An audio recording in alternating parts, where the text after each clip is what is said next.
Olá a todos e a todas, boa tarde. Eu me chamo Paola e a gente vai estar aqui nessa live com a professora Mara Suzy, que é professora de Sociologia do IFAM-ZL, bacharel em Direito pela Universidade Federal do Amazonas, licenciada em Ciências Sociais pela UFRJ e mãe de 3 filhos. A gente também vai estar com a Adri Silva, que é historiadora, feminista, cozinheira, militante das causas sociais, filiada ao Partido dos Trabalhadores, defensora dos direitos das mulheres e também faz parte do movimento de moradia. E com a Alessandra, que é graduanda em História pela Universidade Federal do Amazonas, faz parte do corpo editorial da revista discente Mandori Sawa, é pesquisadora de iniciação científica sobre a mobilidade social das mulheres negras em Manaus. E essa live, que vai falar sobre as mulheres na pandemia, a luta pela sobrevivência, foi pensada muito nos debates que estão acontecendo sobre o 8 de março, sobre a vida das mulheres e principalmente sobre a vida das mulheres na pandemia, né? Desde o início da pandemia, a ONU Mulheres emitiu um alerta, né, para a sociedade de que a pandemia tem um impacto muito significativo na vida das mulheres, não só pelo alto desemprego, né? A gente sabe que o mercado de trabalho ele é extremamente machista com as mulheres, extremamente patriarcal, seja porque as mulheres engravidam, e isso para as empresas, né, eles tendem a ver como um prejuízo, porque essas mulheres vão tirar licença maternidade, então a gente sofre uma discriminação e um preconceito dentro do mercado de trabalho por ser mulher, então isso já causa, né, uma demissão em massa das mulheres, além de que a gente já recebe um salário muitas vezes inferior ao salário dos homens, e quando se trata de mulheres negras, esse salário é ainda menor. Então, para além das dinâmicas da própria economia, né, que a gente já via que ia ocasionar o desemprego, que ia ocasionar, né, uma série de problemáticas para as mulheres, a gente ainda tem o agravante da violência doméstica, né? Os índices de violência doméstica aumentaram significativamente, com as mulheres, né, dentro de casa, sem poder sair, e isso fez com que em muitos estados, né, o número de violência doméstica crescesse muito, né? E uma coisa que a gente também chama muita atenção é talvez não só por essas mulheres estarem em casa, mas pelos vizinhos também estarem em casa, né? Porque o que aumentou foi o número também de denúncias dessas violências, né? E muitas vezes são os vizinhos que escutam uma briga, né? São outras mulheres do bairro que escutam essa situação de violência e denunciam. Então, a própria presença das pessoas em casa também fez com que muito mais, né, elas conseguissem visualizar esse tipo de violência que acontece com as mulheres. E aí tem outros dados que são significativos para a gente pensar esse processo, né? Segundo o Conselho Nacional de Enfermagem, 85% dos profissionais de saúde são mulheres, né? 85% dos profissionais de saúde da enfermagem contaminados pela Covid-19 são mulheres. Então, as mulheres que estavam na linha de frente foram as que foram atingidas, né, principalmente mulheres, pelo Covid.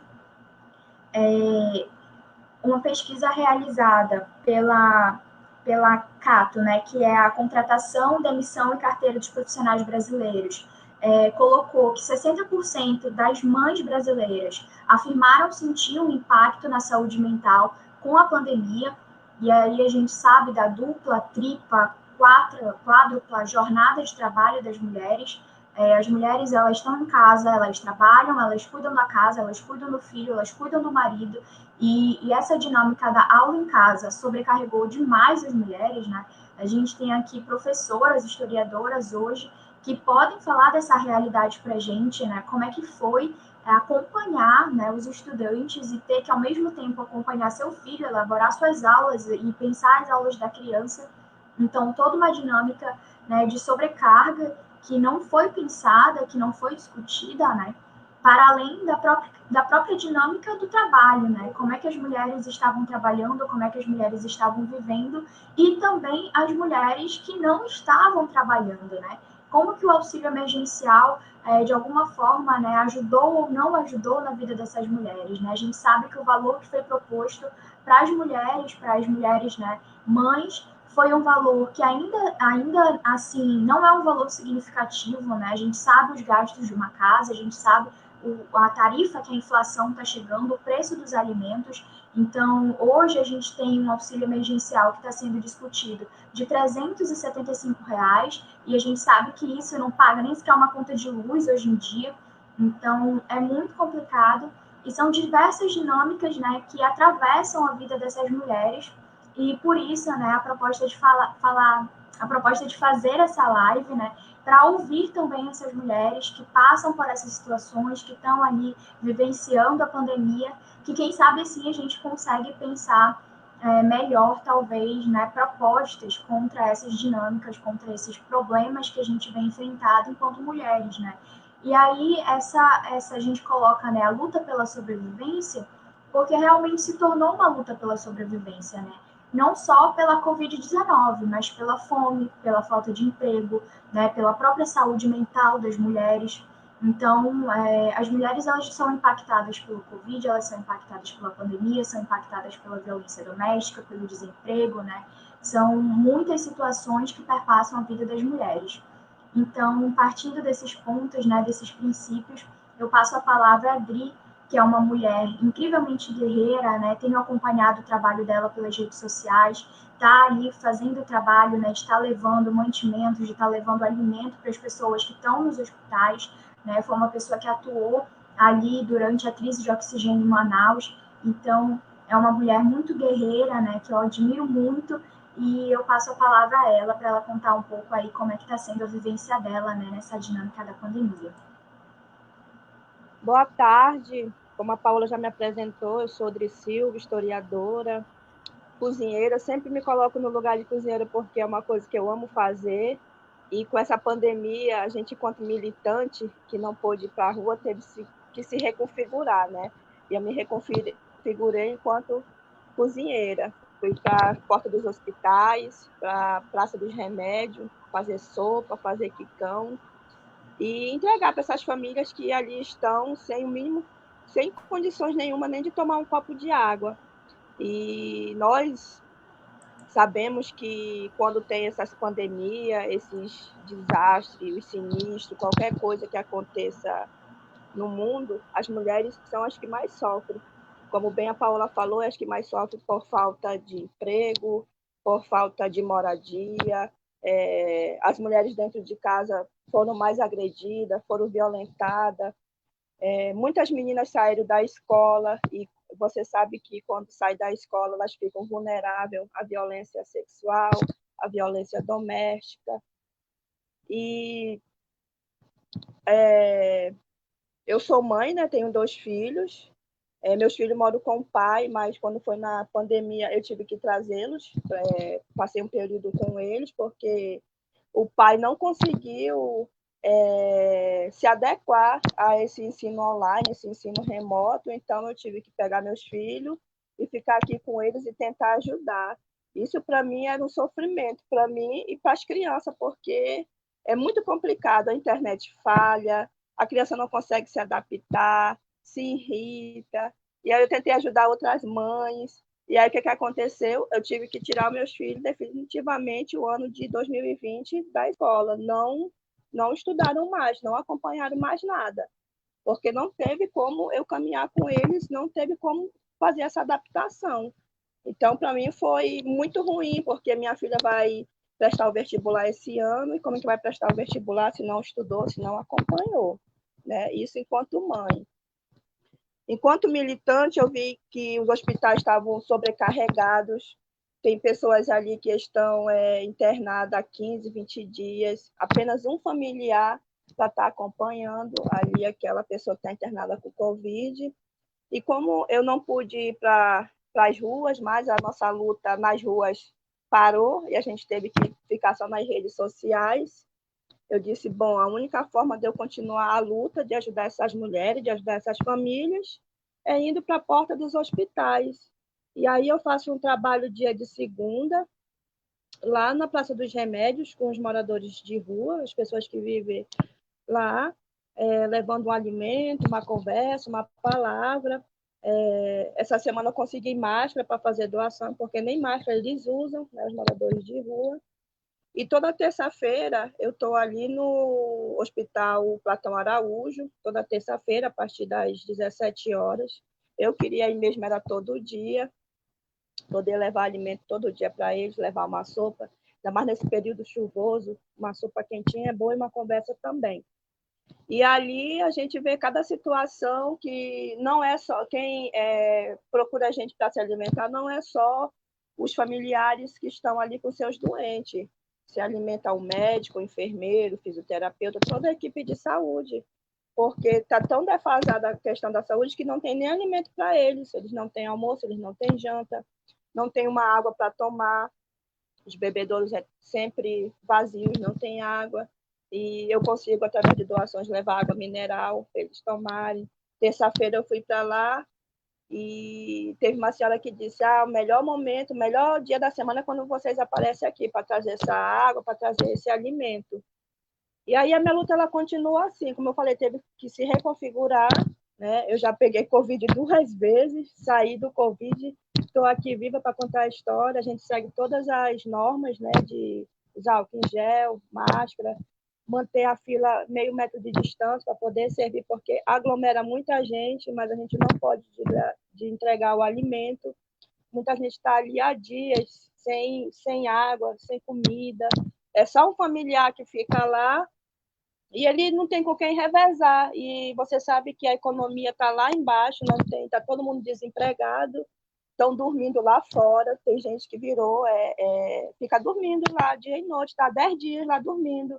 Aí usa a dependência do hospital para tomar banho, para trocar de roupa. Né? E assim é a nossa luta todos os dias, enquanto militante, enquanto mulher, a luta não para.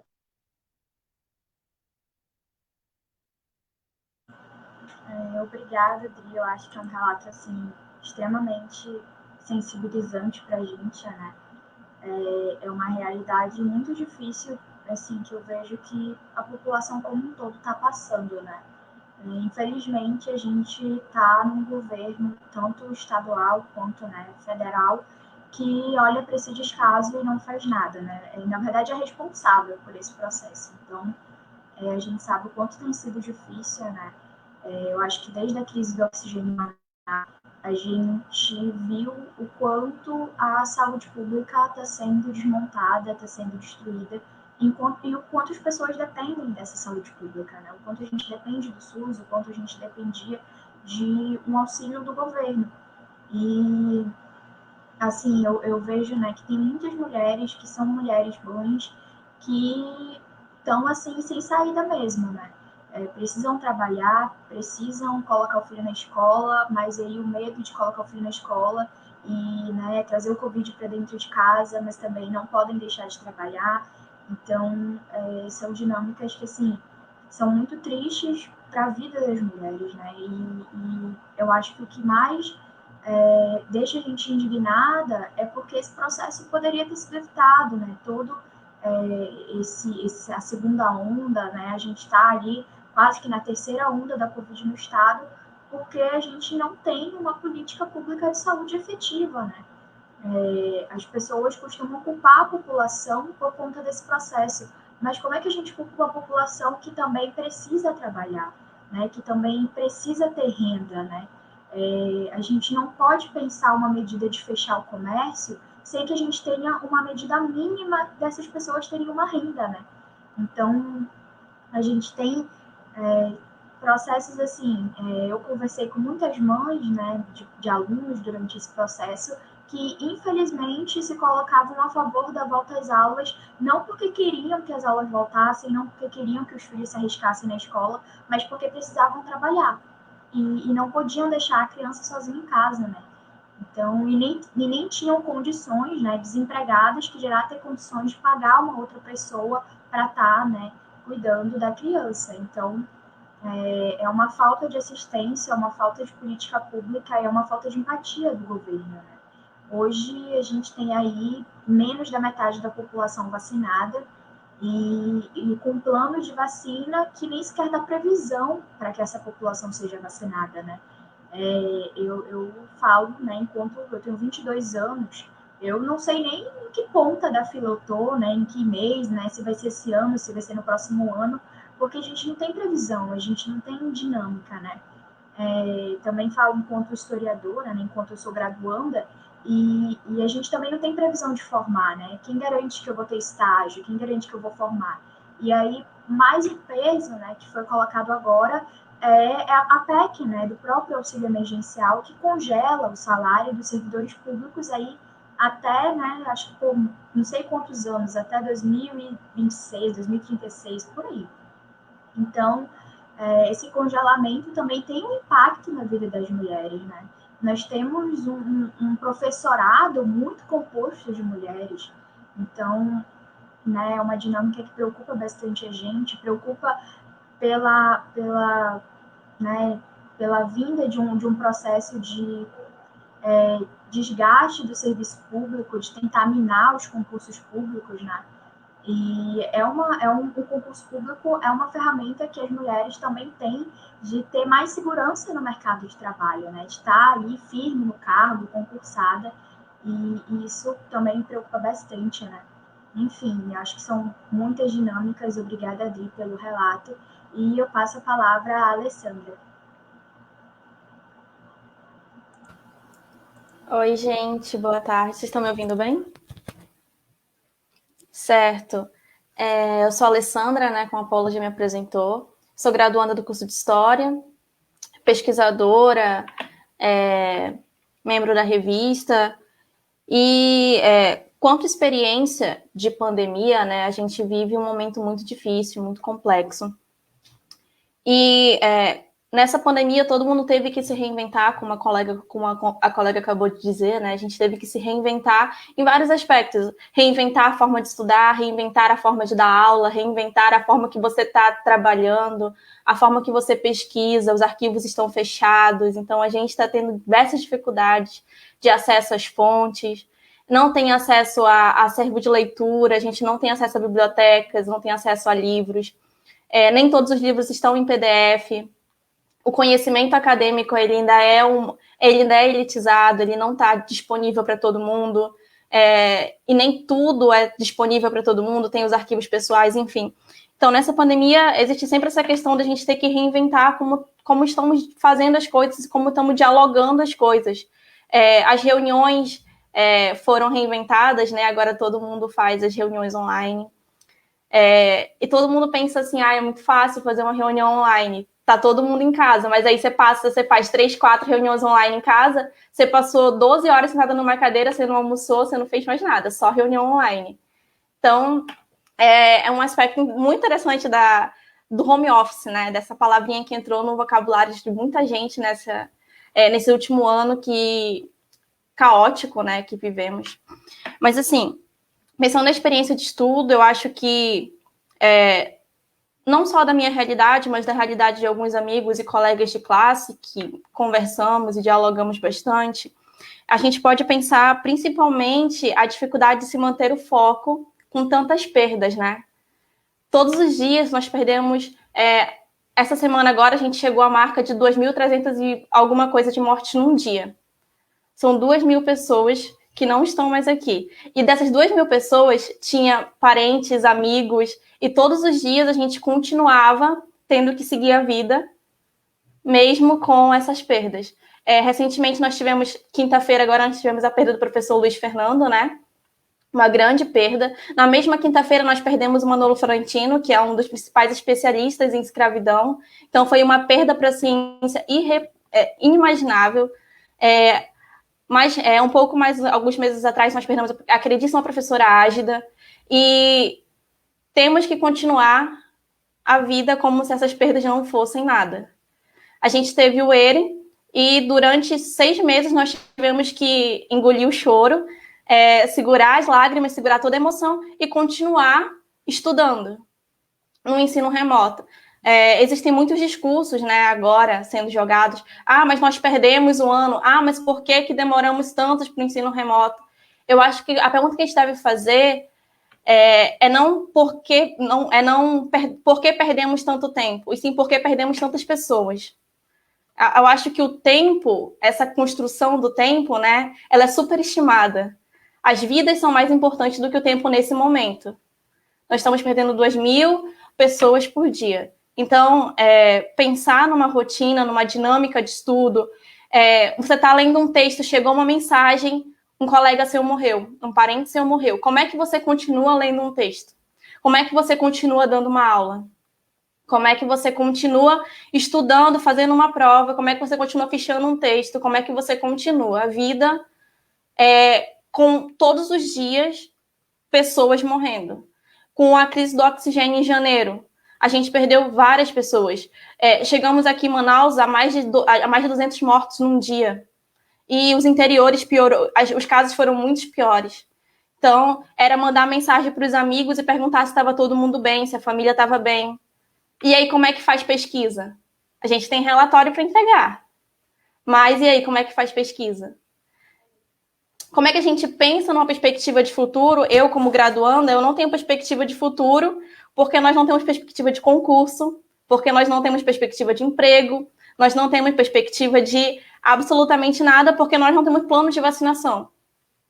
A gente não tem plano de vacinação. E eu não estou falando de uma irresponsabilidade de A ou B, ou de um governo, ou de um estado. Eu estou falando de um plano de ação imediato, que deveria ter sido pensado, que deveria ter sido articulado. E também não estou criticando as políticas da universidade, até porque, como eu já disse, eu acho que a gente deve preservar a vida nesse momento em detrimento do tempo. O tempo, ele é uma construção humana, né?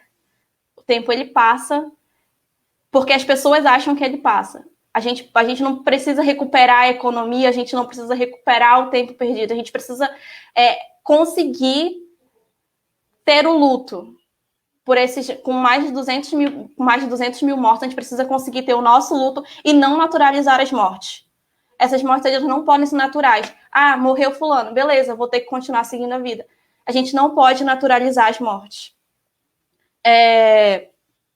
A gente também pode pensar nessa questão do estudo, né, de como a gente vai continuar estudando com constante medo desse inimigo que ninguém vê, que é justamente o vírus, né? Como é que eu vou continuar mantendo um foco? Como é que eu vou continuar me concentrando? Como eu vou montar uma agenda de pesquisa, uma agenda de estudo, se a todo momento eu tenho medo de estar sendo contaminada, de estar contaminando alguém, porque nem todo mundo pode parar. O privilégio do parar, né, é para poucos. Então, aqui em casa as pessoas continuam trabalhando, as pessoas continuam pegando transporte público. Então, o privilégio do parar é para poucos. Eu conversando com minha orientadora sobre isso, até quem para, né, nós que conseguimos parar, pesquisadores que conseguem parar as atividades, que conseguem trabalhar no regime remoto, muitas vezes se sentem, existe aquela culpa, né, tipo, do que eu estou fazendo, sendo que tem uma galera que não pode parar, então eu preciso produzir, eu preciso fazer, e essa é uma ansiedade constante.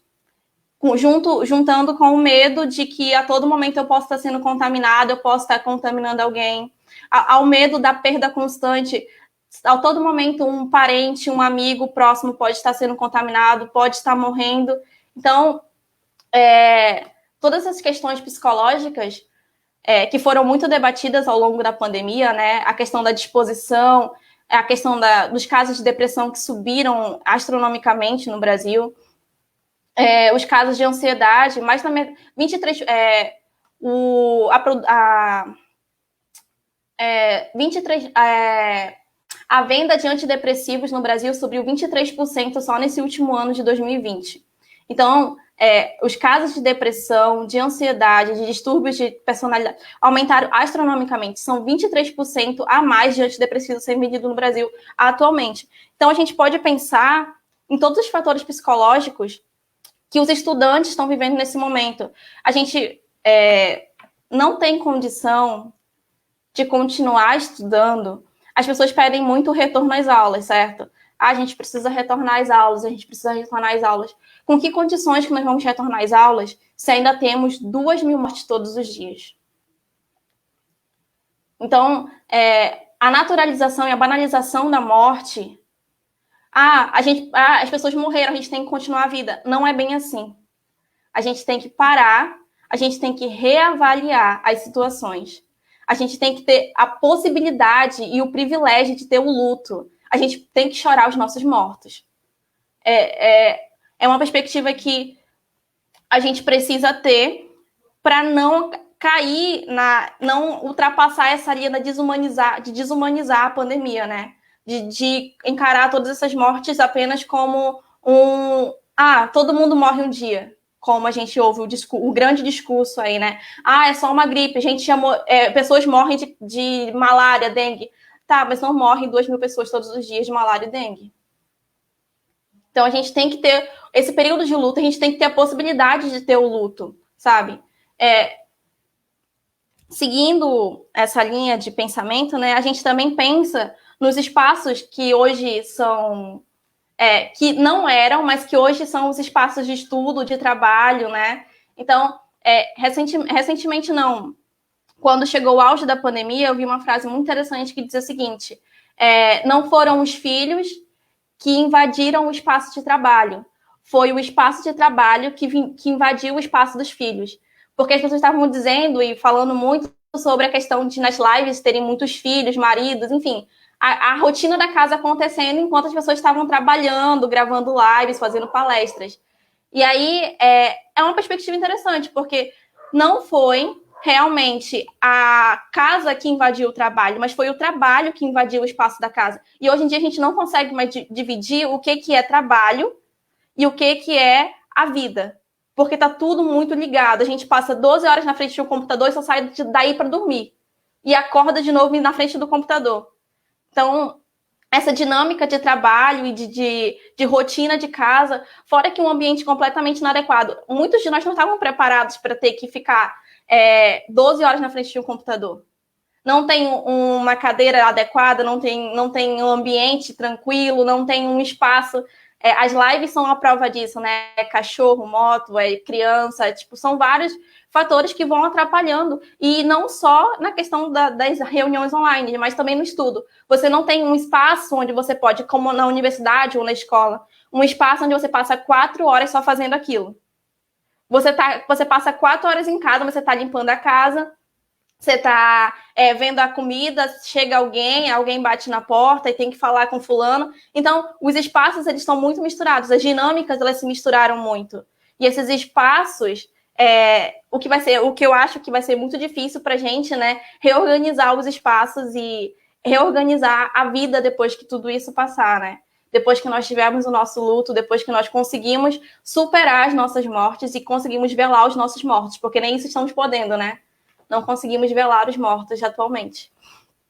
Então, a gente também vai ter a questão da falta de estrutura, como eu estava falando. A internet não funciona, o fone de ouvido não funciona, nada funciona. Tudo trava, o computador trava. A incapacidade que nós temos, eu não sei se eu falo por vocês, mas por mim, a incapacidade de lidar com a tecnologia, a falta de familiaridade com a tecnologia, de lidar com essas plataformas digitais, de ter que fazer tudo online. Então, a incapacidade de lidar com o online, porque nós não somos preparados para isso, né?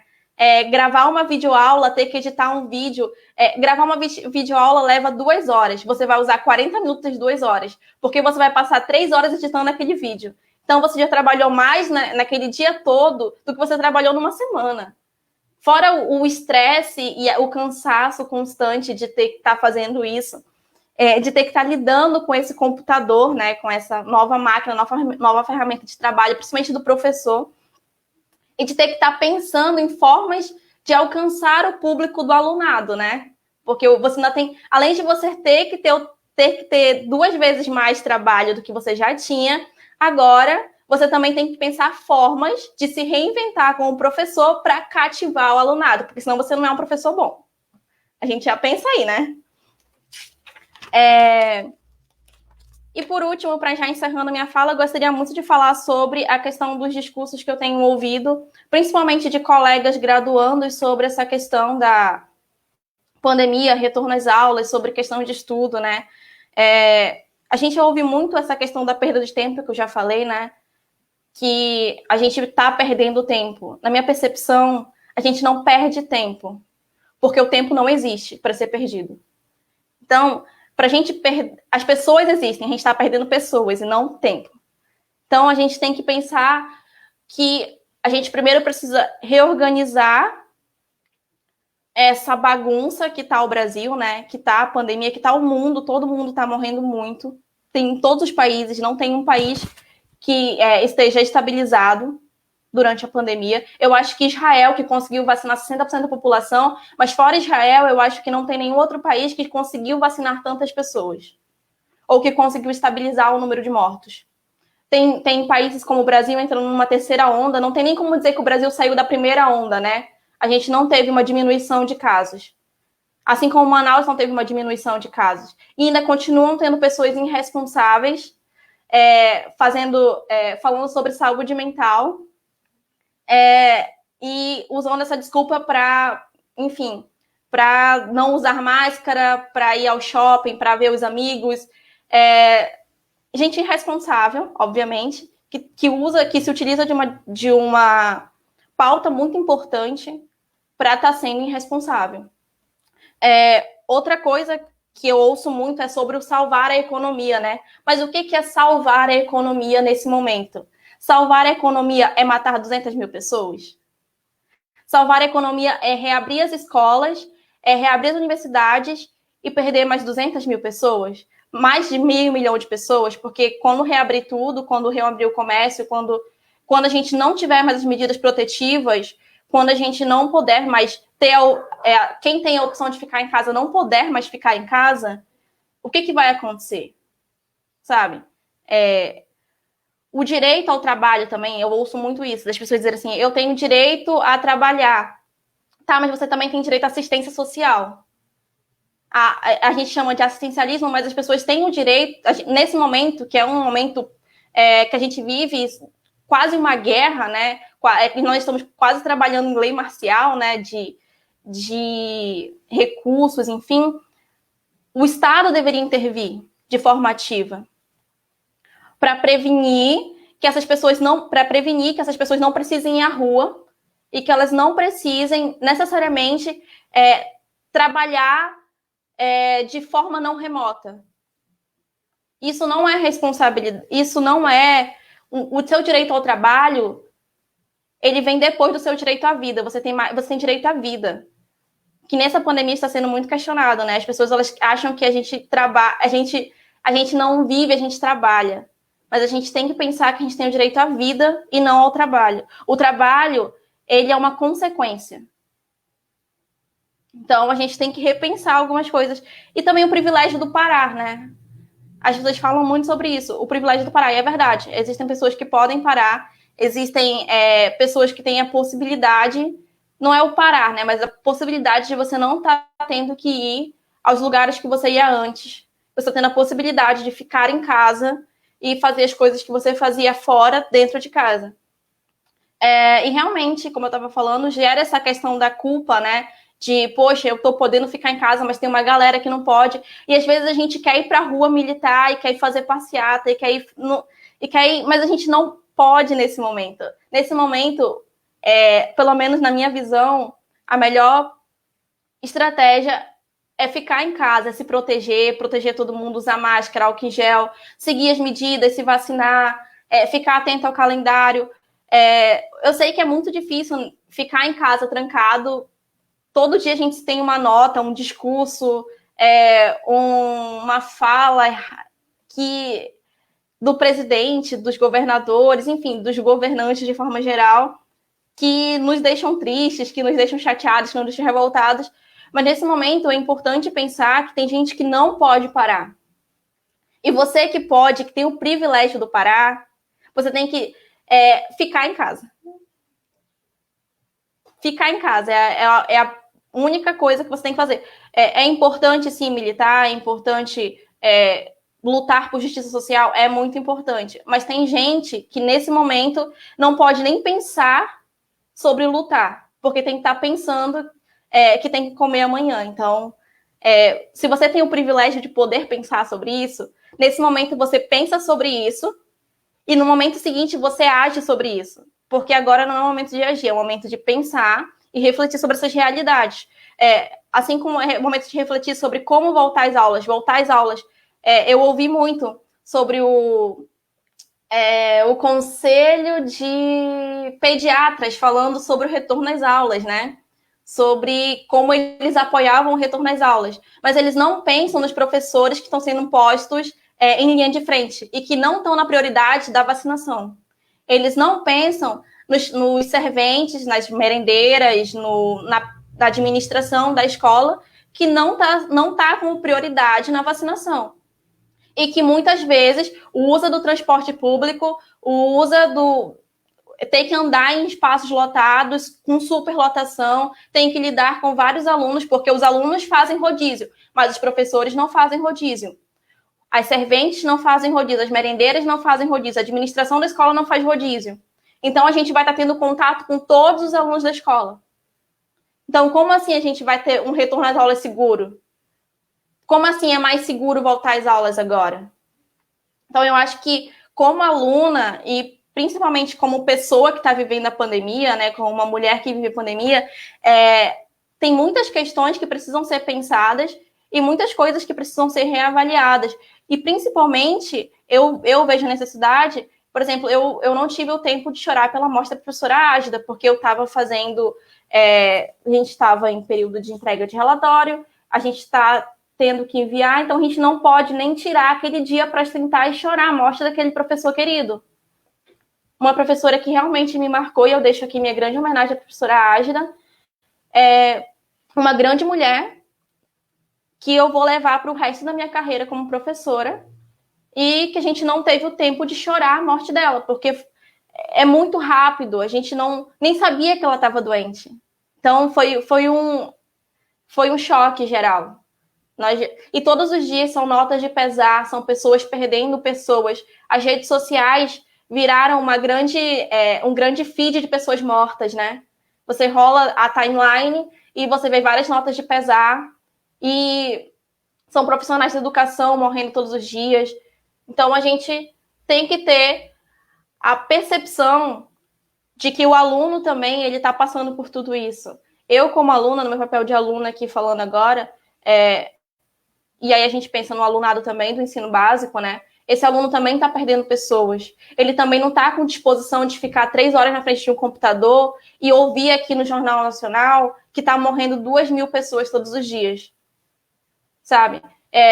De pensar que nossos professores, os nossos amigos, os nossos companheiros de caminhada estão sujeitos a esse vírus. E estão sujeitos a um vírus ainda pior, que é a ignorância, né? A ignorância do descuido, a ignorância do não vou tomar vacina, a ignorância do a máscara não resolve nada, a máscara dá dor de cabeça. Então, a gente tem que estar a todo momento conscientizando as pessoas e correndo o risco de sermos agredidos aí, como aconteceu do médico, se eu não me engano, foi em São Paulo, que ele foi alertar um familiar e acabou sendo agredido por esse familiar. Então, a gente sempre tem que estar pensando nessa perspectiva de como o aluno está lidando com essa nova realidade, que não é fácil, de se readaptar a uma rotina de estudo, a uma rotina de pesquisa, dentro de um cenário tão caótico e tão insalubre, psicologicamente falando, de mortes e de constantes notícias ruins, né? E eu finalizo a minha fala. Obrigada, Lê. Assim, a Lê trouxe inúmeros pontos, né? Eu poderia comentar, mas eu vou me ater a alguns, assim, que eu acho muito, muito fortes, porque eu sou da mesma turma que a Lê, né? Eu sou da mesma turma de graduação que a Lê, então, muito desses processos eu vivi também, né? E uma coisa que é pessoal, mas eu vou falar por experiência, é que nos primeiros 8 meses da pandemia, assim, na verdade 8 meses não, mas eu só consegui voltar para a realidade em outubro, né, que foi quando se iniciou o processo da eleição e foi quando eu me motivei mais a voltar a uma dinâmica, a voltar para a vida, né, para a universidade, para tudo, porque Quem me conhece sabe que eu sou muito organizadinha com agenda, com planejamento, e infelizmente, por essa própria lógica capitalista, eu sempre achei que eu tinha que entrar na universidade com uma idade, eu tinha que me formar em 4 anos, porque eu tinha que fazer o mestrado em 2 anos para conseguir fazer um doutorado em 4 anos, enquanto ainda tinha bolsa no país, né? Enquanto ainda tinha bolsa de graduação, enquanto ainda tinha bolsa de mestrado, enquanto ainda tem bolsa de doutorado. Porque às vezes não é nem a dinâmica capitalista, a gente precisa comer, a gente precisa sobreviver, a gente precisa de emprego, e a dependência que a gente tem de bolsa dentro da universidade é gigantesca. Eu estou na universidade há 5 anos e eu sou bolsista de PIBIC há 4 anos. Então faz, né, na verdade, 3 anos. Eu estou indo para o meu 4º ano de PIBIC. Então, para o meu 4º projeto, inclusive. Então a gente precisa, a gente necessita. E aí quando a Ale fala que a gente, né, não, a gente não consegue parar, a gente não consegue, se respeitar mesmo nesse processo, eu simplesmente, né, parei com tudo por esses meses, mas não por me entender ou por aceitar o processo, ou por querer, né, lidar com a perda. Na verdade, eu não estava lidando com nada, né? Eu simplesmente falei para o mundo, olha, me esqueçam porque eu não estou bem, eu não estou legal, eu não consigo, né? E durante muito tempo eu não conseguia ir nas redes sociais, não conseguia, porque foi uma mudança muito drástica, né? Para a gente que tinha uma rotina de ir para a universidade, da universidade a gente ia para as nossas fontes, né? Ia para os arquivos, ia para os acervos. Eu sou pesquisadora da imprensa, então eu trabalhava com jornais, e meus jornais estão lá, trancados na Biblioteca Pública do Estado. Não sei nem se eles ainda existem, né? Se a chuva já não levou, né? Como é que está a situação. E todos esses processos a gente teve que, né, readaptar a nossa vida, readaptar. E às vezes não é nem a gente. O meu computador não quis se adaptar. O meu computador não quis participar do R. O meu computador se recusava, né? Abria uma sala no Zoom, meu computador travava. Eu já falava assim, pronto, né? Vou reprovar. E aí ainda tem o peso, né? Eu acho que uma coisa que né, eu falo enquanto militante é que muitas das vezes eu não saí da minha zona do parar, né, dessa zona do privilégio de parar, porque eu queria sair, mas porque tinha uma gama de estudantes, né, que são dos interiores, que estão sem internet, que estão sem acesso, que não tinham como reivindicar as coisas que a militância estava reivindicando. Então, o movimento estudantil dentro da universidade precisou, né, não ter esse momento de parar para a gente conseguir cobrar a internet, para a gente conseguir cobrar que o ensino remoto não fosse reprovativo, que as disciplinas do ensino remoto não reprovassem. Os estudantes não conseguiam, né? Enquanto a gente estava no ápice da pandemia em Manaus, a gente estava debatendo o calendário acadêmico do ensino remoto na UFAM. Então, os estudantes precisaram, porque a gente precisava de internet, a gente precisava entender como é que ia funcionar, a gente precisava mudar a nossa vida, porque a dinâmica era que a gente não podia parar, que a gente tinha que continuar, que a universidade tinha que continuar, e todas essas dinâmicas, né? Então, a saúde emocional, ela não existe, né?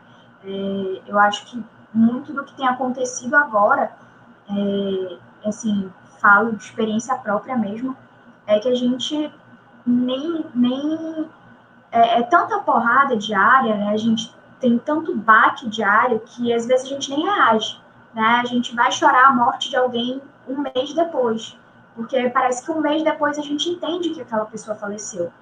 Porque o Covid, ele faz isso, né? A gente tá com uma pessoa internada num dia, no outro dia essa pessoa morre. Então, a gente não se prepara para o luto, a gente não tem um momento, então a gente sofre aquele impacto e fica. Né? Eu até hoje ainda não procedi à morte da professora Ágida, não procedi à morte do professor Luiz Fernando, né? Também perdi o Roberto, que é um companheiro de partido, de militância, também da universidade, e não procedi à morte dessas pessoas, né? Eu ainda tenho para mim que vou entrar na UFAM e que vou encontrar essas pessoas nos corredores. E uma coisa que a Lê também comentou, né, que aí eu penso muito nessa volta. Com que psicológico que a gente vai voltar para a universidade e não vai ter colegas lá, sabe? Colegas que faleceram, professores que faleceram. Como que a gente volta para esses espaços? A gente não está preparado, ninguém está preparando para isso, né? Tem tanta coisa acontecendo que a gente não consegue refletir. Nossa, perdi essa pessoa, e agora, né? Como que eu vou seguir? Como que é a vida a partir de agora? E essa dinâmica do tempo, que eu acho importantíssima do Fala da Lei, é uma dinâmica muito do capitalismo, né? O capitalismo diz pra gente até quantos anos você é aceito no mercado de trabalho. Então a gente tem que começar a gente tinha que ter começado a trabalhar há 10 anos atrás para a gente conseguir se aposentar hoje. Então, eu e a Lei, a gente é de uma geração que a gente tem noção que a gente não vai se aposentar. Enquanto a gente tiver o governo que a gente não se aposenta. Então, a gente precisa começar a trabalhar. A gente tem uma dinâmica que ou a gente entra no mercado de trabalho agora para tentar pegar uma legislação trabalhista ainda um pouco segura, porque a gente não sabe o que vai ser a CLT daqui para frente, a gente não sabe nem se vai ter carteira de trabalho daqui para frente. Então, são processos que fazem com que a gente não consiga parar, né? E são dinâmicas muito ruins. Eu sinto que essa pandemia, ela adoece muito a gente. E quando a gente fala das mulheres, né, a gente já tem uma dinâmica de adoecimento do machismo, né, da violência, da própria estrutura social que é machista, dos espaços de trabalho, do espaço escolar, do espaço de casa, né? E a gente simplesmente foi jogado nesse processo e eu acho que não só a gente não estava preparado para a pandemia, como a gente não estava minimamente preparado para o governo que ia lidar com essa pandemia, né? A gente esperava um pouco mais de empatia, um pouco mais de humanidade, um pouco mais de solidariedade, um pouco mais de respeito pelas pessoas, né?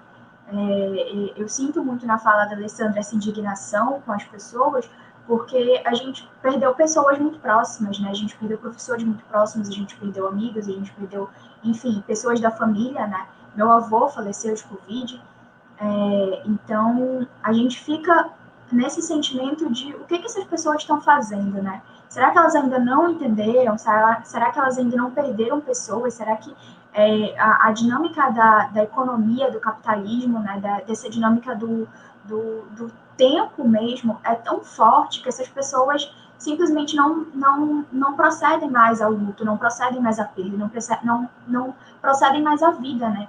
O que se tornou a vida para essas pessoas? E aí, muito reflexo de um governo que a gente percebe que não está nem aí, né? Nunca se preocupou com a vida das pessoas e não está preocupado mesmo. E que se puder deixar as pessoas para morrer, deixa para morrer. A visão que eu tenho do governo é essa, né? Que, assim, eu não sei o que se passa na cabeça do presidente, mas com os discursos que ele tem, parece que ele quer incentivar as pessoas a morrerem cada vez mais. Bom, eu acho que, né, a minha fala, com base na fala da Alessandra, é nesse sentido, né? Também não posso deixar de prestar essa homenagem à professora Ágida, né, ao professor Luiz Fernando, ao Roberto, a todas as pessoas que a gente vem perdendo, porque não como, assim, não é diferente, né? A gente não está falando de um luto que a gente sofria por uma doença, por um luto que a gente sofria, né, enquanto família, uma doença, né, que a gente tinha um preparo para esse luto. A gente está falando de uma doença que matou milhares de pessoas e que vai estar na história, né, e assim, vai estar na história da humanidade. Imagina, né, ser em algum momento, né, enquanto professores de história, enquanto professoras, em algum momento em sala de aula a gente vai falar da pandemia de Covid-19, né? E imagina reviver e relembrar todo esse processo, né? Então, eu acho que isso vai ser muito doloroso e isso precisa ser pensado daqui para frente. Como que a gente vai, né, ter esse momento da história, né, do Brasil, do país, para que a gente consiga, né, minimamente reestruturar as pessoas para isso. E, bom... Só uma ponta... Oi, estão me ouvindo? É só um apontamento que a Paula estava falando. Eu acho que a parte mais difícil de tudo isso é de não poder ter o luto coletivo, né? A gente não pode nem se encontrar ou se despedir daquelas pessoas que a gente está perdendo. E eu acho que é uma das partes mais difíceis.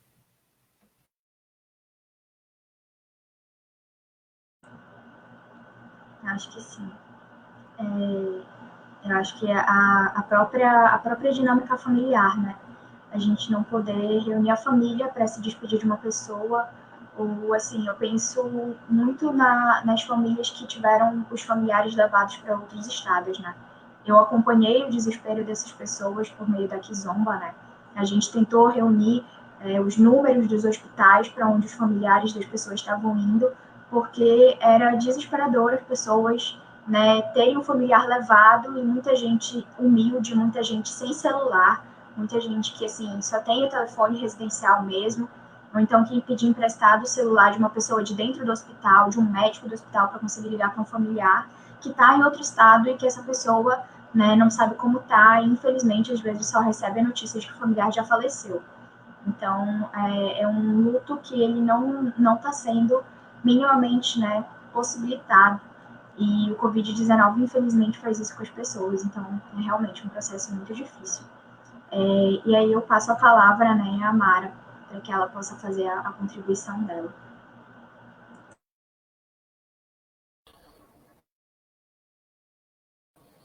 Boa tarde, pessoal. Conseguindo me escutar?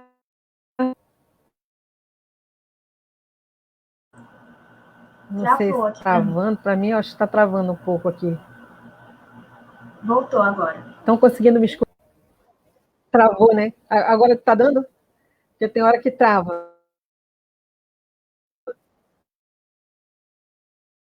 Voltou? Então, gente, boa tarde.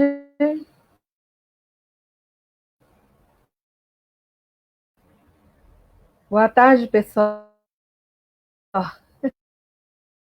Boa tarde. Primeiramente, eu gostaria de agradecer. Eu não sei se está travando ainda. A internet hoje parece que não quer colaborar. Olha aí, mais um problema, né, que vocês já haviam comentado, né? O da tecnologia que não ajuda.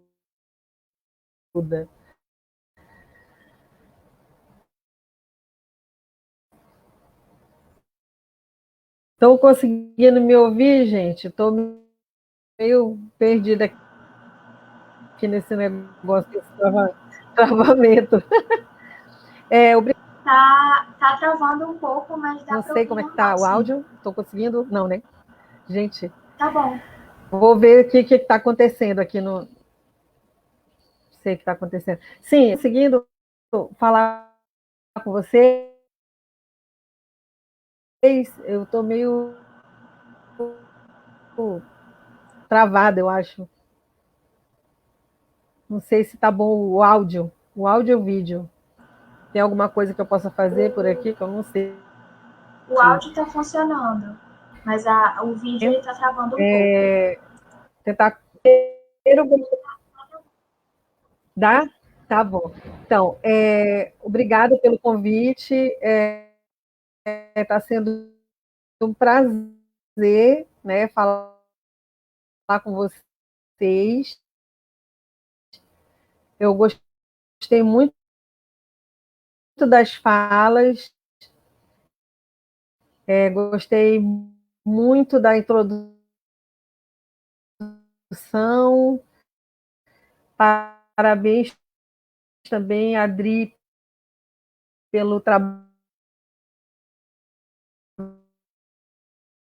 que ela está fazendo, né, junto aos moradores em situação de rua.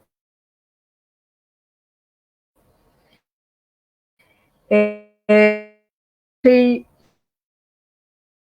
fantástica a fala da Alessandra, alguns pontos assim, eu já tinha até pensado em abordar, não sei, tá?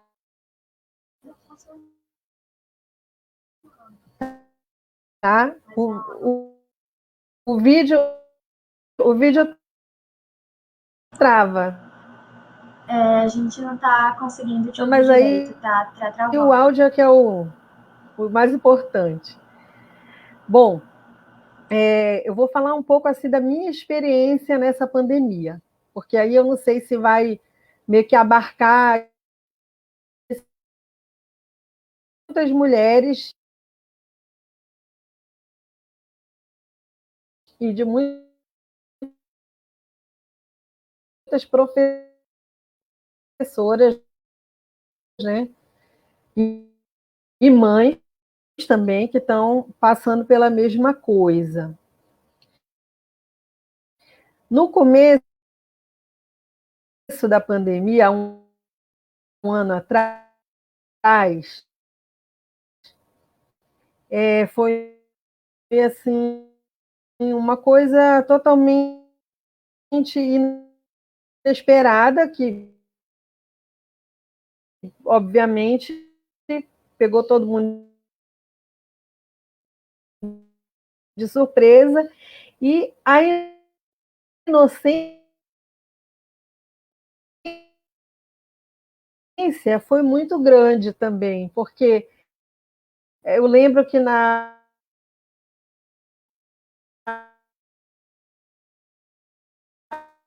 naquela época a gente estava começando o ano letivo, né?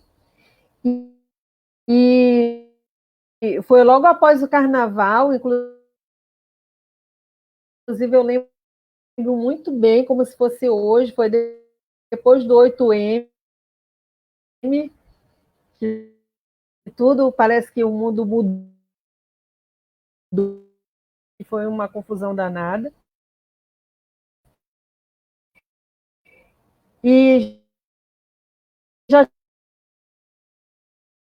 acho que uma semana, começado 1 ou 2 semanas, e eu estava lá com as minhas turminhas, feliz da vida, com a minha rotina, né, de professora. Saí, a respeito disso, eu queria dizer assim, um breve sobre o que a colega falou, de que a família veio para o trabalho, não, que invadiu a família. Isso me lembra muito, né, as revoluções burguesas, em que, no mundo pré-capitalista, família, trabalho, tudo isso era junto, né? Então a gente está voltando ao... Puxa vida, travou. Tá ouvindo? Tá conseguindo ouvir? Eu não sei. Será que eu reinicio? Não sei. Aqui também. Olha que eu moro no centro. Você podia tentar entrar moro no centro, mas a internet é ruim. Vou tentar falar de novo. Eu acho que você podia a gente está vivendo um momento em que a família, o trabalho, quer dizer, o espaço público, né? O espaço público e o privado não estão mais separados. Isso é uma coisa pré-capitalista, né? A gente já viveu isso numa história recente, o melhor.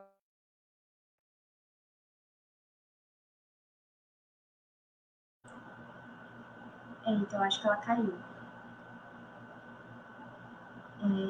Vamos esperar ela tentar. Acho que ela vai tentar entrar de novo. Que eu acho que eu também não sei se é. Eu acho que ela nem estava conseguindo ouvir a gente e nem a gente conseguiu ouvir ela direito, né? Tava travando um pouco. Mas não bora esperar ela retornar.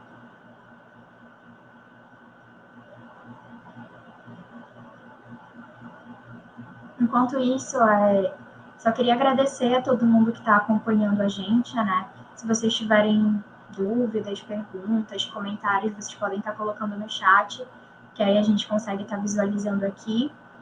E agradecer, né, desde já as meninas por estarem participando.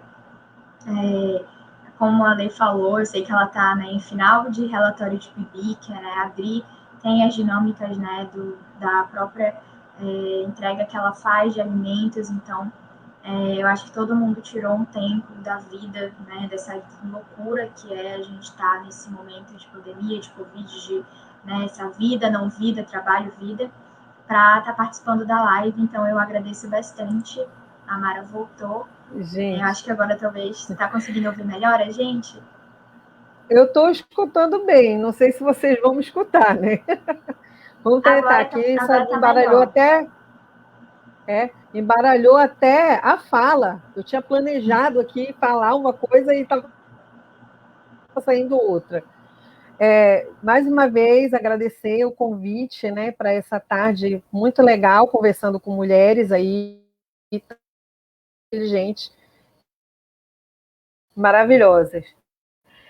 Gostei muito da introdução,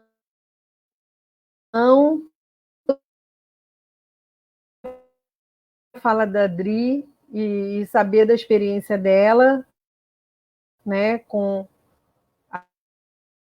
a ajuda aos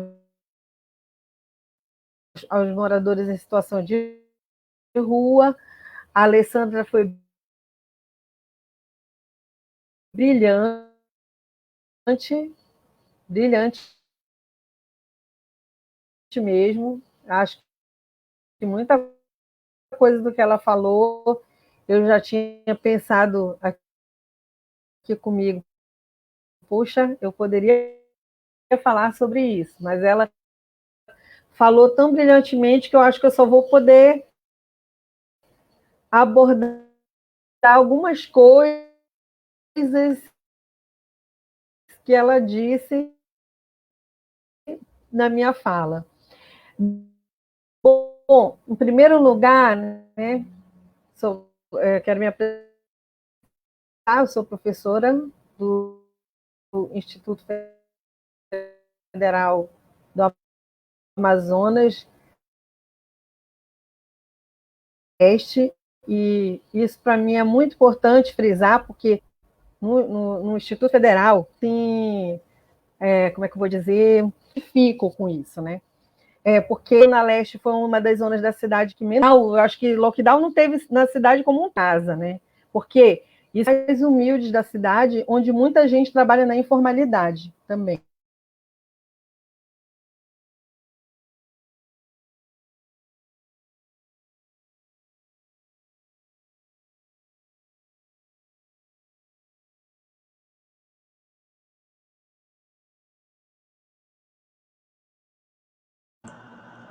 Ficou mudo. Não, ficou mudo.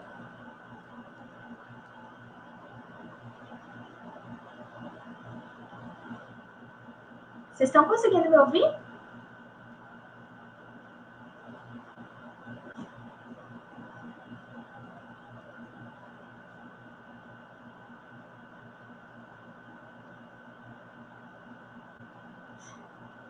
Alguma coisa aconteceu. Peraí.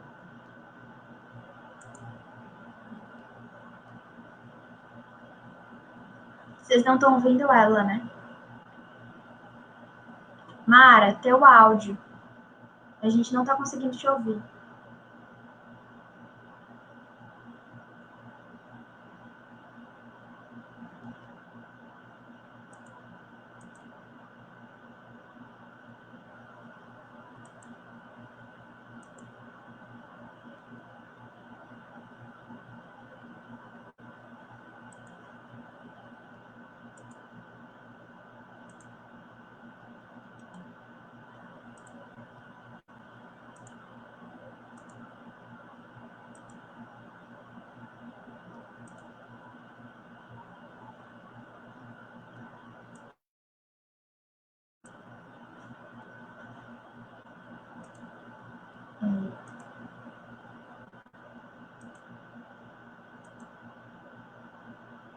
Teu microfone aparece como desconectado.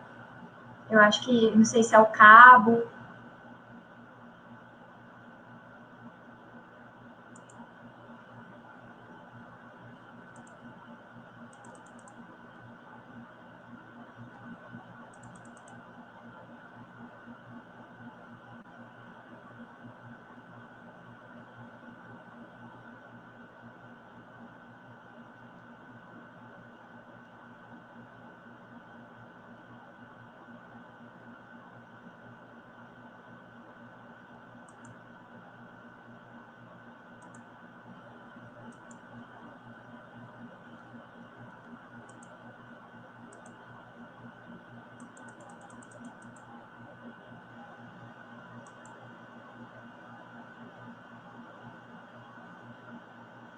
Você consegue entrar, sair da sala e entrar de novo? Tá.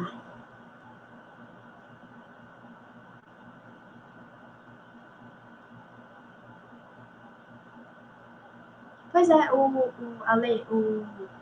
microfone dela não aparecia para ativar para mim. Aparecia como se estivesse desconectado lá. Pois é, pode ser a permissão. Ela pode ter recusado sem querer. Tem isso também. É a internet, né, gente? A gente percebe que a aula online ela funciona nesse momento. Ó, pronto, agora ela voltou com o microfone. Gente, tá difícil, olha. Agora sim. Estão me escutando? Agora sim. Sim. Eu não sei. Eu tentei mexer de tudo que é jeito aqui na configuração ali, nada. Mas é engraçado porque da outra vez aparecia o som. Aí eu acho que no meio parou, né? Mas tá, vou tentar nem mexer muito, porque vai que tá com um problema aqui o cabo. Aí, gente, vou tentar até que parte vocês escutaram o que eu disse. A gente escutou os agradecimentos. Vou voltar, essa tecnologia não está a meu favor. Estão me escutando agora?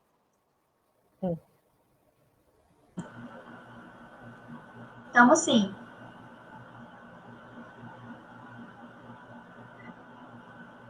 Tá. Então eu vou continuar.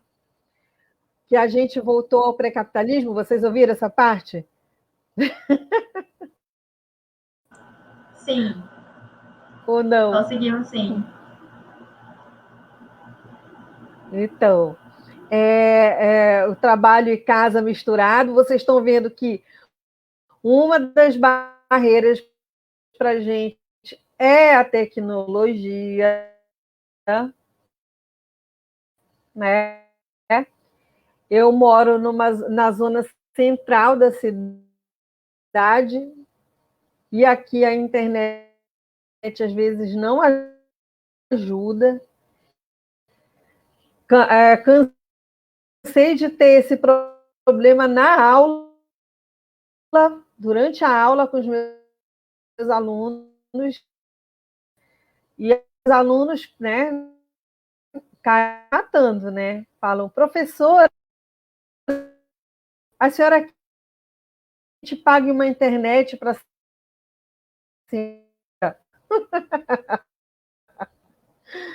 enfim, gente, atualmente eu estou tentando levar tudo isso que caiu na minha cabeça como uma coisa leve, né? Uma coisa leve. Mas além do fato de passando pelo problema que todo mundo está passando,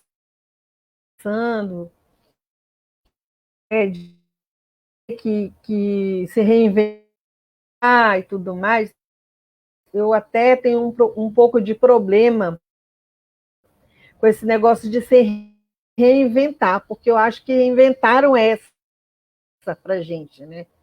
A gente está passando o problema, a gente não pode fugir dele.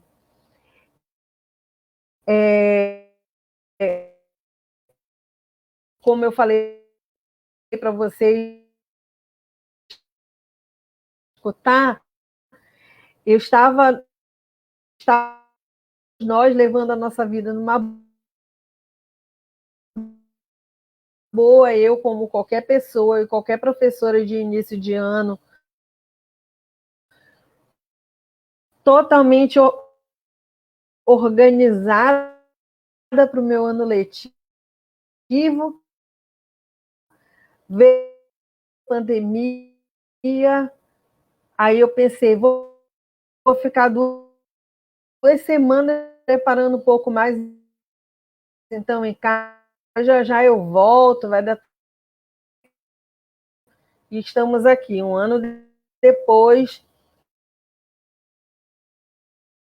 não saímos do buraco, num buraco talvez maior ainda, porque realmente mais de 2.000 mortos a cada dia, isso não é mais nem um buraco, isso já acabou, foi o mundo.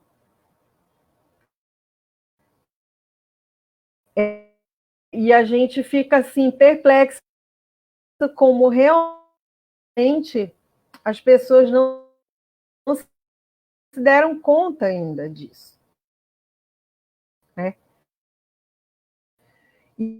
E assim, com tudo isso que aconteceu ainda, eu adoeci em abril, no primeiro pico da doença. Né? Eu adoeci, como eu lembro como se fosse hoje. Eu senti o sintoma dia 13 de abril. Primeiro sintoma que foi sintoma de gripe. E aí, graças a Deus, obviamente, sobrevivi, mas não sem sequelas. Eu tive um termo que me de andar durante 30 dias. Então, eu não podia andar na até para usar para fazer minhas coisas básicas da vida, eu tinha que precisar de alguém. Então, eu estou desde o ano passado até agora sem sentir direito a minha perna esquerda. E quando eu falava isso para os médicos não acreditavam em mim, né? Então, eu tive assim, vou falar agora um pouco assim da minha percepção sobre o que aconteceu e um pouco da minha experiência. Eu acho que é muito válido, já que todo mundo aqui, né, já meio que fez um apanhado geral dos problemas que são da maioria das pessoas, né? Eu, como mulher, obviamente, eu já tinha uma vida cheia de tarefas. A maioria das mulheres que trabalham, que têm filhos, né? Eu tenho filhos em idade adulta e adolescente. Já tinha minha vida cheia de coisas para fazer. E aí veio a pandemia.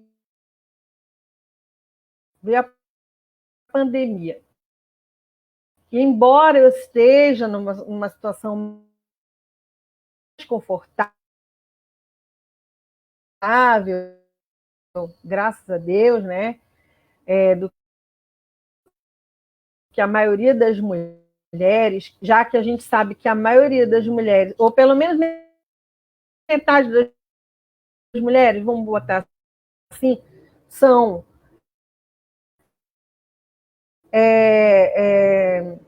como é que eu vou dizer?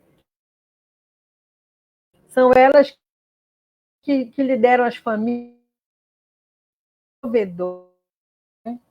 Elas que são as provedoras, e as mulheres provedoras estão no serviço doméstico ou no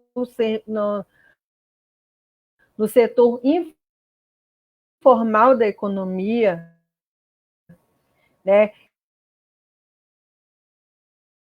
E aí, pegando um pouco do que a Paola, muitas mulheres são discriminadas no trabalho porque engravidam, né? No trabalho formal, né? Agora, no trabalho informal, que é para onde elas vão, já que o trabalho formal não as querem, né?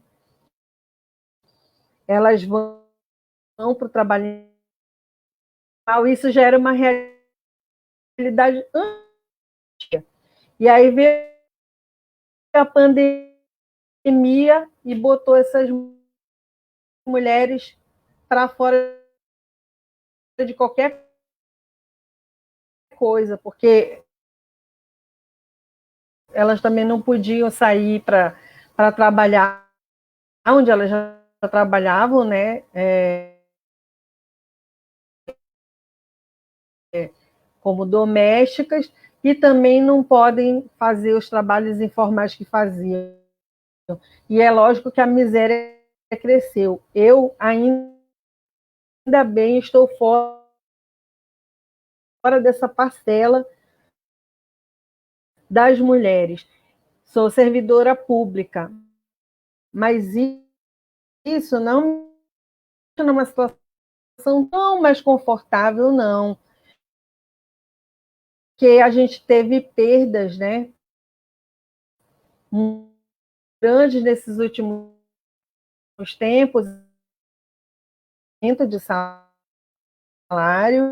nosso salário está estagnado, e a gente estava, inclusive, com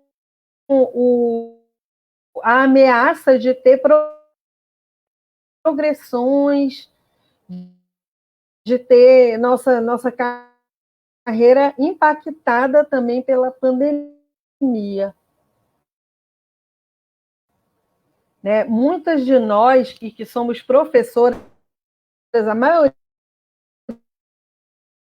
como a colega falou, a maioria dos professores desse país são mulheres, tiveram que ter uma perda também de orçamento, algumas tiveram benefícios cortados também. Quem setor privado acabou também tendo cortes, né, de salário, porque teve também que teve que ficar trabalhando remoto também, aí não, já que não está indo para a sala de aula, vou cortar, né? Ou foram até demitidos mesmo. A maioria são mulheres. Então, mulheres da educação estão passando o pão que o diabo amassou. E até aquelas que, como eu, podem ficar em casa, não estão numa boa, não. Porque a gente tem que pagar nossa internet, essa despesa aumentou muito, você tem que pagar as suas coisas que antes você tinha na escola, né? Eu ia para a escola, lá eu tinha tudo à minha disposição. Graças a Deus, no Instituto Federal, a gente tem uma certa condição de trabalho melhor do que os nossos colegas do estado, de onde eu já trabalhei, né?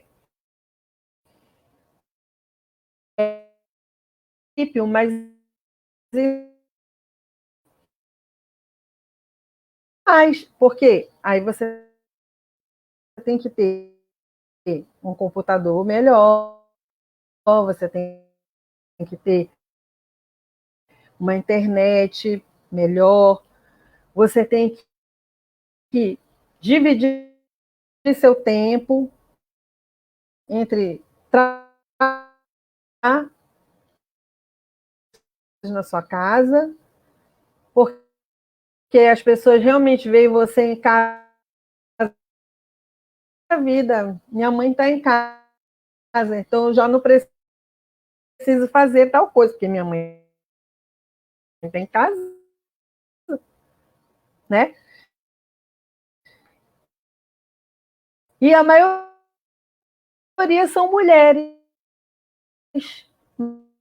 Da educação são mulheres. As minhas amigas, aí falando um pouco das minhas amigas, as amigas que tem até algumas que,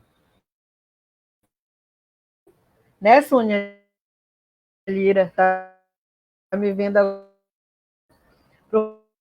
do município, do estado. Além de tudo isso, ainda atender pai de aluno, mãe de aluno, aluno, sem ter hora para ser gestor, né? Gestor, porque no estado e no município o gestor acha que professor é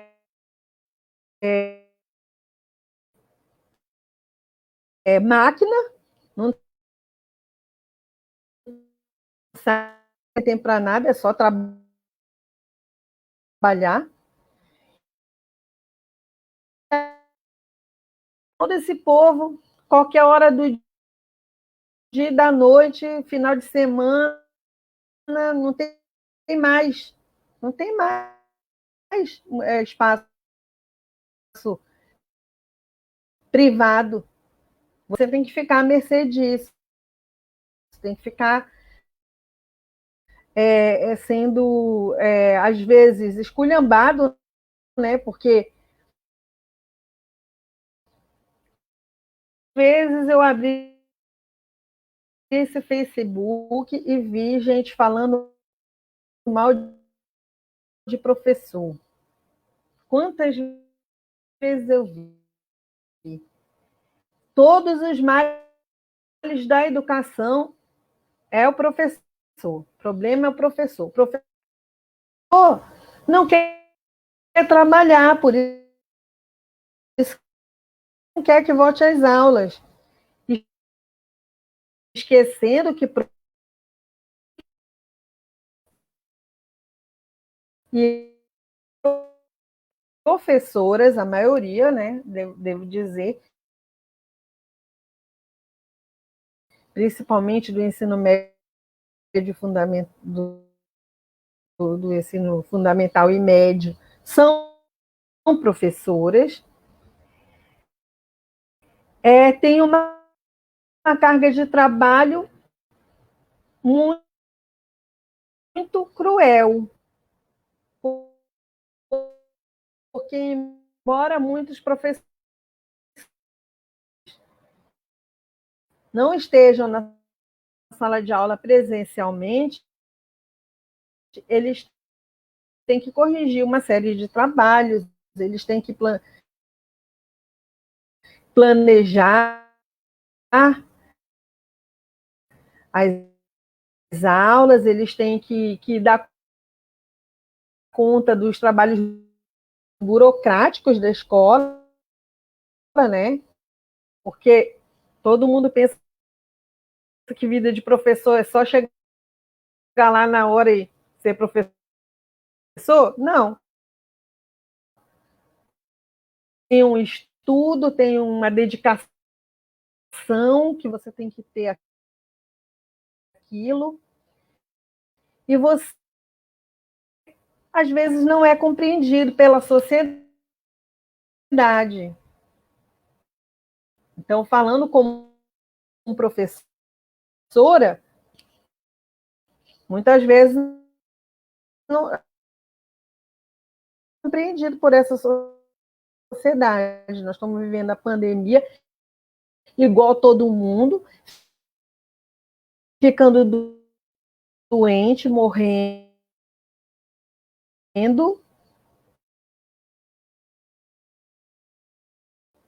igual todo mundo tendo que gastar mais do nosso salário, às vezes até gastar com coisas que a gente tinha no nosso trabalho e agora a gente não tem mais. E ficando em casa, a gente tem o trabalho triplicado, né? Tanto professores como professoras, mas professoras principalmente, né? Eu fiquei assustadíssima também, logo no começo da pandemia, com o fato de que essa doença é uma doença desconhecida e a gente podia morrer. E eu ainda estou até assim, assustada. Saio com 2 máscaras quando eu vou para qualquer lugar. Eu só saí para coisas muito importantes, tipo médico, supermercado e farmácia. Porque ainda que eu tenho que eu não chamo de privilégio, mas é essa condição de poder só sair para isso, sem ter que pegar ônibus para ir para o trabalho, sem ter que ir para outro lugar, né? E ir só para esses lugares. Mas quando eu vou cheia de medo. Vou cheia de medo porque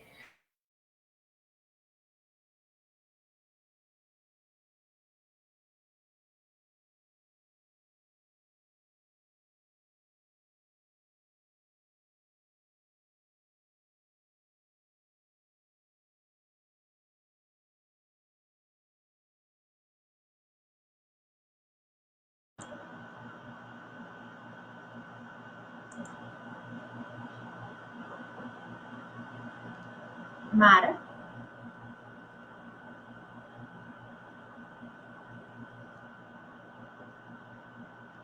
primeiro, porque isso está acontecendo com todo mundo, que não é. Eu devo dizer que nessa pandemia, eu acho que a situação de viver a pandemia não está igual para todo mundo,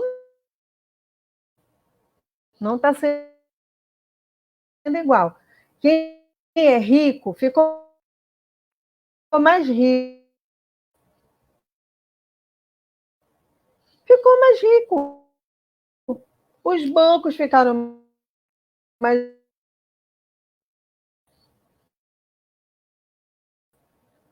Quem era rico já está mais. E quem era pobre ficou cada vez mais pobre. E quem é classe média ficou pobre. É, é, é fato. Ninguém está numa situação, ninguém que era antes trabalhador como nós, sou classe trabalhadora. Por isso que eu digo, eu não tenho o privilégio de nada, não. Eu não tenho privilégio. Bota isso na cabeça. Sou privilegiado porque posso trabalhar.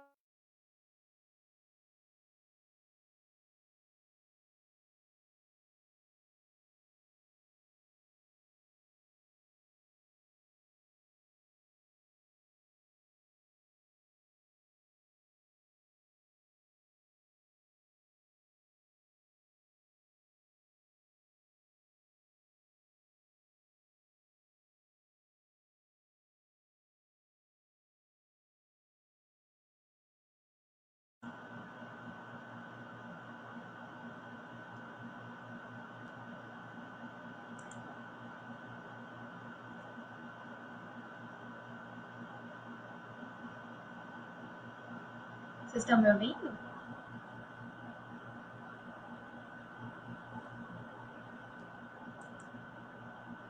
Eu não sei se caiu aqui ou se caiu lá. Tá desligado o microfone dela. Eu não sei se ela ainda está falando ou se travou. Você está ouvindo a gente, Mari?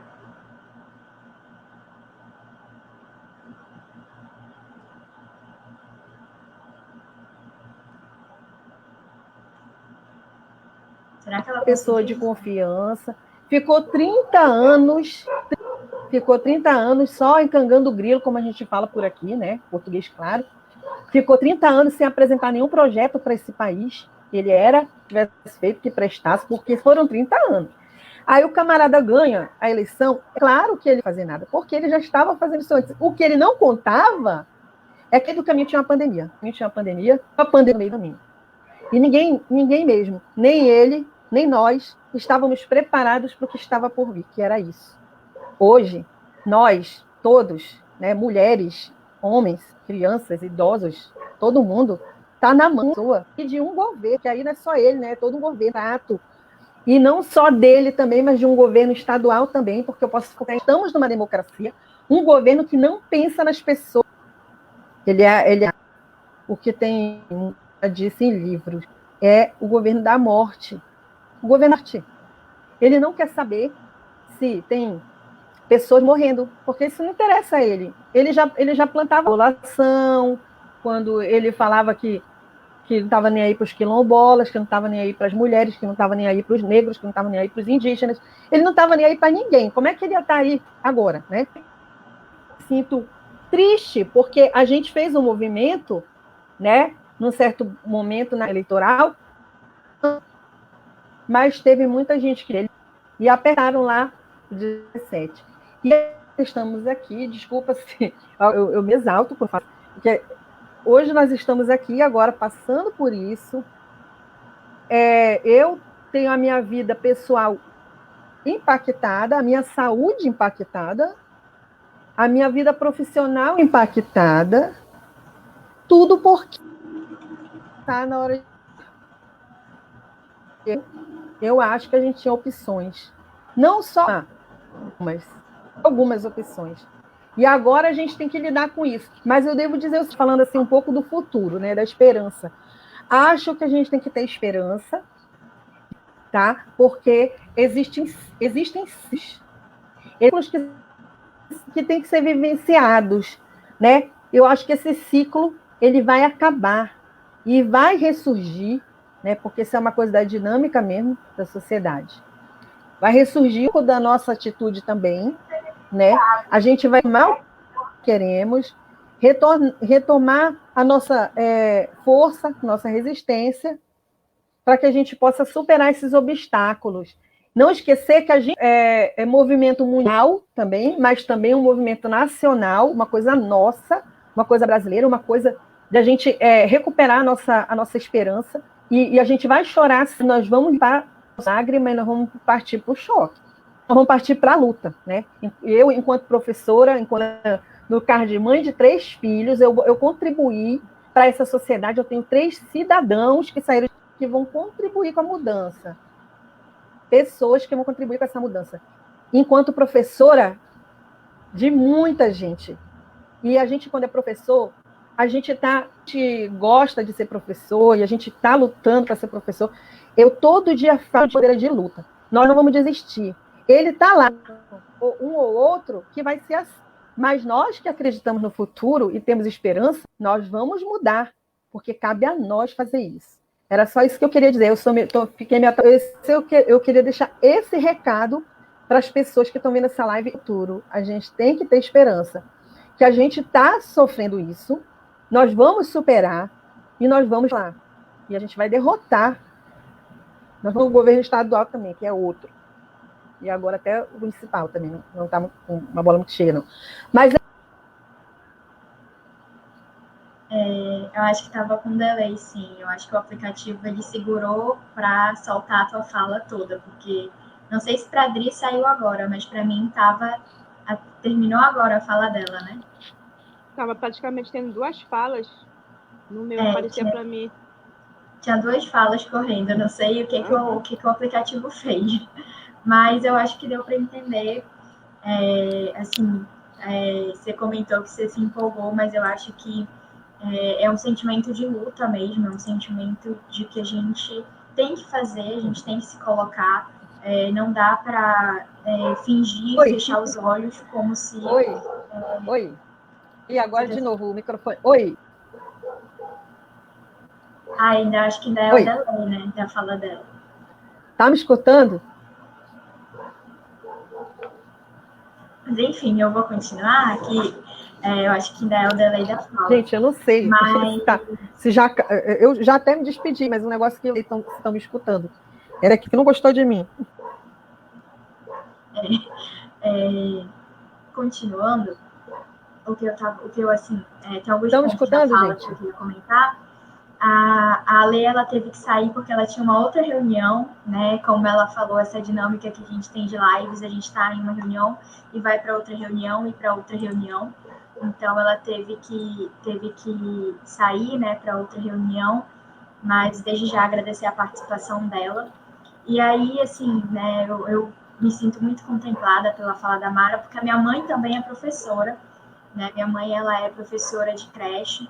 Então, imagina, né? Você que é professora de creche ter que dar aula para bebezinhos. A minha mãe e os alunos dela têm 1 aninho, né? Então, assim, é o celular dos pais, que os pais têm que colocar as crianças para assistir. Eles têm 1 aninho, então eles não querem ver uma pessoa ali falando para eles, né?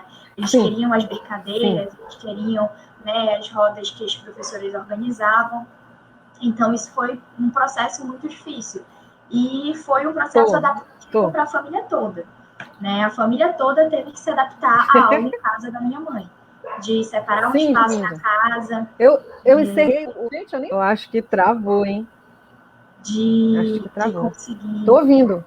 Vocês estão me escutando de louco, hein? De conseguir, né? Fazer o vídeo, fazer a videoaula, editar a videoaula, mandar a videoaula no grupo. E sem equipamento nenhum, né? Porque o governo do estado, a prefeitura, o município, eles não possibilitaram nenhum equipamento, né, para os professores. Então, eu também concordo quando você fala que não foi um privilégio, né? Você conseguiu a gente, professor, aqui. Não teve um privilégio de dar aula em casa, a gente não teve o privilégio de se readaptar a essas tecnologias. A gente foi empurrado para esse processo, né? E ou a gente continuava trabalhando, ou a gente continuava dando aula, ou era aquilo que você falou, a gente era massacrado na internet. Então, eu que sou estudante, já sou constantemente chamada por esse governo de vagabunda, né? E de que faz balbúrdia, e de grevista, que não quer estudar. Imagina os professores nesse processo, né? De ter que, né? Basicamente, a dinâmica foi que os próprios professores tiveram que arcar com todos os custos, com todos os gastos. Ninguém, assim, perguntou se o professor tem um plano de internet. Ninguém perguntou como é que é a internet nessa cidade, né? Que é caótica. Aqui eu falo que a internet, ela prevê a chuva. Porque 2 horas antes de chover, a internet ela já está indo embora. Então, você nem precisa de previsão de chuva. Você prevê com a sua própria internet. E aí a gente tem essas dinâmicas. São coisas muito das nossas regiões. E aí a gente ainda está falando da capital. Imagina como é que está a situação no interior. eu não consigo proceder até hoje que a UFAM implementou um ERE, né, sem pensar na educação escolar indígena. Porque o impacto na educação escolar indígena foi, assim, extremamente devastador para a educação, né, escolar indígena. Então, tem inúmeros processos, né? A gente, enquanto professora, sofre isso, enquanto mulher professora, sofre a sobrecarga do lar, né? De um trabalho doméstico, de ter uma casa, você está gravando áudio, está acabando fogo, e ainda ter, por cima disso tudo, um governo que faz pouco caso, um governo, né, que desgasta a imagem do professor, um governo que congela os salários dos servidores públicos, congela o salário dos professores e que está o tempo todo atacando a educação, o tempo todo atacando os professores e o tempo todo atacando a ciência, né? A gente também, né, enquanto professor, enquanto estudante, né, a Adri também enquanto historiadora, a gente nunca para de estudar. A gente está o tempo todo tendo que se adaptar e ler coisas novas e aprender coisas novas, porque os nossos alunos também passam por esse processo. Então, a gente está o tempo todo, né, ali tendo que, né, fazer essa dinâmica e aprender, estudar, e ler e conversar. E a pandemia distanciou isso, né? Criou um distanciamento muito grande do que era a sala de aula e o que é a sala de aula agora. Então, a gente sente, né, essa falta da sala de aula, a gente sente a falta dessa dinâmica de conversar, né, de estar com os alunos, né, e eu acho que, assim, sensacional a fala da Mara, sensacional a fala da Adri, eu agradeço muito a participação, né, eu acho que só da gente estar aqui, de ter um momento para falar, né, de como que as mulheres estão na pandemia, reflete muito mesmo da nossa realidade, né? Do que a gente passa, de como que a gente tenta se adaptar a esse processo. E que é um processo extremamente difícil, né? Extremamente violento contra as mulheres, né? Contra a classe trabalhadora como um todo, mas principalmente contra as mulheres. E aí, só para, né, fechar assim minha fala e já passar para as considerações finais, que a gente já está com quase 2 horas de live, dizer que realmente eu acredito muito que a gente precisa cobrar uma postura do governo, né? A gente precisa cobrar uma postura do governo do estado, a gente precisa cobrar uma postura da universidade, a gente precisa cobrar uma postura do governo federal. E a gente vem tentando fazer isso, mesmo que de forma remota, mesmo que através, né, de Twitter e das redes sociais que a gente tem, porque é a forma que a gente tem de fazer isso agora, né? Eu acho que tem uma coisa que a gente sempre fala, né, dentro da militância, enquanto militante, que para você fazer militância, para você ser militante, você tem que estar vivo. Então, a gente preza muito pela vida, né? A gente preza muito pela segurança dos nossos. E a forma como a gente tem encontrado de se manifestar é através da internet. Né, tentar dizer para as pessoas que ter vacina, que ter auxílio emergencial, que ter comida, né, que ter o mínimo de recurso, não é uma esmola do governo. O governo ele não está fazendo para além do que ele deveria fazer. Ele está fazendo o mínimo. O mínimo que o governo tem é assistência, né? Porque nós pagamos impostos para isso, né? O SUS ele é um direito porque nós asseguramos, né, o SUS, nós asseguramos o dinheiro que deveria vir para a saúde, nós asseguramos o dinheiro que deveria vir para a educação.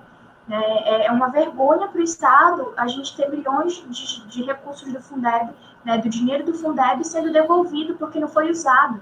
Né? Quando a gente teve estudantes sem internet, estudantes sem chip de internet, sem equipamento eletrônico, professores sem esse equipamento. Então, a gente precisa cobrar uma postura mais efetiva. E eu acredito que as mulheres têm um papel muito, muito fundamental nisso, porque eu vejo que as mulheres, elas sempre estão nessa luta, né? São sempre elas que lideram, são sempre elas que estão ali, e elas não param, né? Eu admiro muito as mulheres, né? Enquanto mulher, mas, assim, principalmente as mulheres professoras, as mulheres militantes, as mulheres que estão nesse processo, porque eu acho que faz parte do ser mulher, né? O próprio ser mulher, ele já tem uma dinâmica para a sociedade de ser isso tudo, né? Então, meus parabéns, né? Eu acho que esse 8 de março, ele reforça o quanto é importante que a gente esteja nessa luta.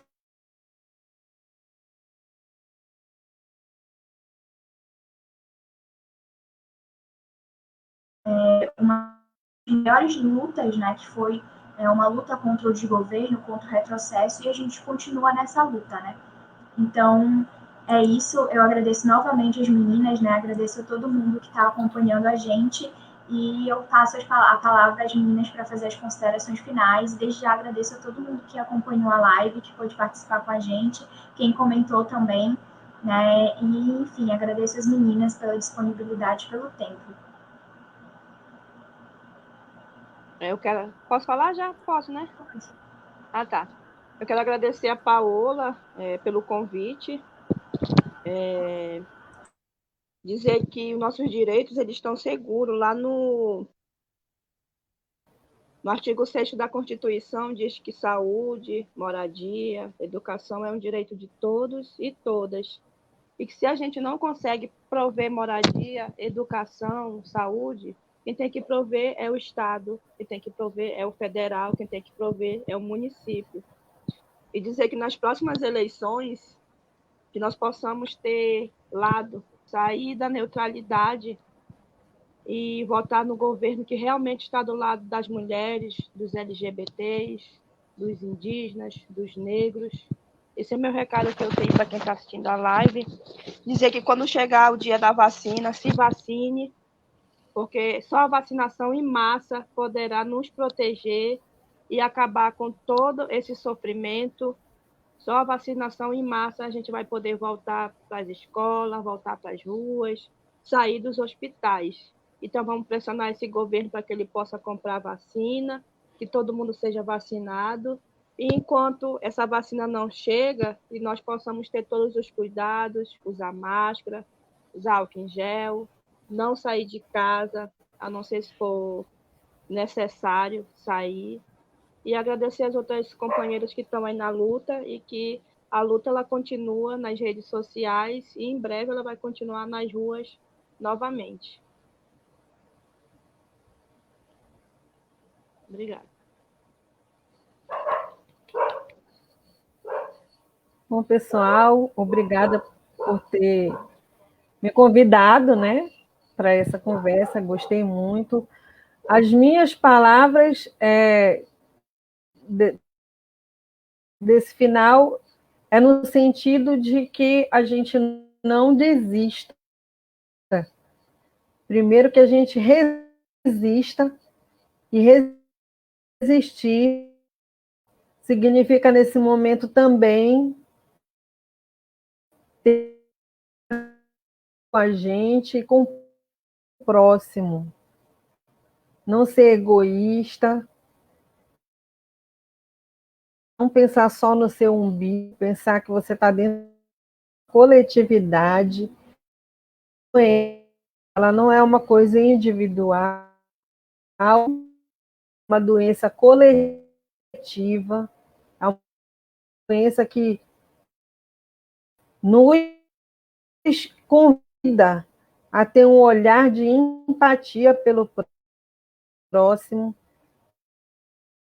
sai usando máscara, não é só para você se proteger, mas é para você proteger o outro também. A gente precisa sobreviver e precisamos viver. Então, que a gente consiga reverter essa situação em que nós estamos e essa situação que na próxima eleição a gente comece a pensar enquanto com o próprio direito. Então, é isso. Perfeito. Com certeza, eu acho que a gente segue nessa luta, né? A gente realmente precisa se fortalecer. Eu acho que esse é um espaço também de fortalecimento, né? Enquanto mulheres, que a gente, né? Pelo menos se veja, mesmo que à distância, e saiba que a gente não está sozinha nessa luta, né? É uma luta dos professores, é uma luta das mulheres, uma luta do movimento de moradia, dos estudantes, e que, de alguma forma, a gente está conectada nesse mundo remoto, virtual, difícil e instável, mas a gente segue nessa luta porque é uma luta por todos, né? Uma luta pela vida, é uma luta pela democracia. Então, eu agradeço novamente a todos que participaram com a gente vai encerrando por aqui, mas eu espero que outros espaços como esse, né, possam acontecer para que a gente, né, esteja se ouvindo, né, esteja debatendo essas políticas que a gente precisa, né, para garantir a qualidade de vida das pessoas. A Adri está corretíssima quando ela cita o artigo da Constituição. A Constituição é a nossa base de direitos, ela está sendo destruída e a gente, né, precisa estar atento a isso. E a gente precisa se unir, né? A Constituição, eu já escutei essa, né, acho que foi uma afirmação num livro de história, que a Constituição era a arma do povo. E eu acho que as pessoas perderam isso, né? A da garantia dos direitos. Então a gente precisa começar a recuperar, né, esses direitos. A gente tem um longo trabalho para recuperar esses direitos pela frente, mas a gente não pode desistir porque essa luta é coletiva, né? E aí tem as frases que as mulheres sempre usam, né, na Marcha das Mulheres, que é: companheira, né, eu sozinha ando bem, mas com você ando melhor. Então, convidar as mulheres para essa luta, convidar as mulheres para estarem participando desses espaços que são importantíssimos, e agradecer novamente a todas as mulheres que acompanharam e as mulheres que estiveram aqui hoje, né? A Adri, a Mara e a Alessandra, muito obrigada, viu? E a gente encerra por aqui. Obrigada.